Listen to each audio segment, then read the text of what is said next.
آج کل غذائیں خراب، موسم فضا خراب، دھواں بھرا ہوا ہے، آکسیجن غائب ہو گئی ہے، اور بازار میں اتنی کھوٹ اور ملاوٹ کی چیزیں مل رہی ہیں کہ کسی کو یقین مانو ہمارے بچپن میں کسی کو پتہ ہی نہیں ہوتا تھا کہ دل کا دورہ کیا ہوتا ہے، کینسر کیا ہوتا ہے، کسی کو پتہ ہی نہیں ہوتا تھا.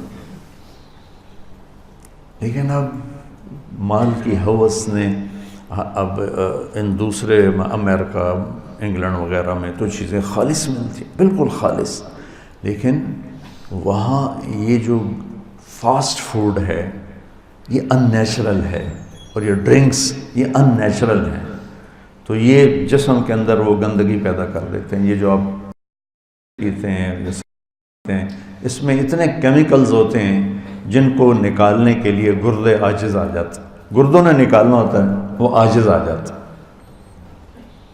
اور میں کھانے پہ دیکھتا ہوں ضیافتوں میں کہ کھانے کے ساتھ لوگ 2-2 3-3 ٹن پیک پی جاتے ہیں. یوں سمجھے کہ ایک کھانا اور اس کے ساتھ کوئی 20-30 چمچ چینی کے اپنے اندر ڈال لیتے. تو میرے نبی نے ہمیں زندگی گزارنے کا دنیاوی طریقہ بھی سکھایا اور دینی طریقہ بھی سکھایا. صرف عبادات نہیں سکھائی ہیں کہ پوری ایک زندگی سکھائی ہو. یہ کھاؤ، اس کو اس کے ساتھ کھاؤ، یہ نہ کھاؤ.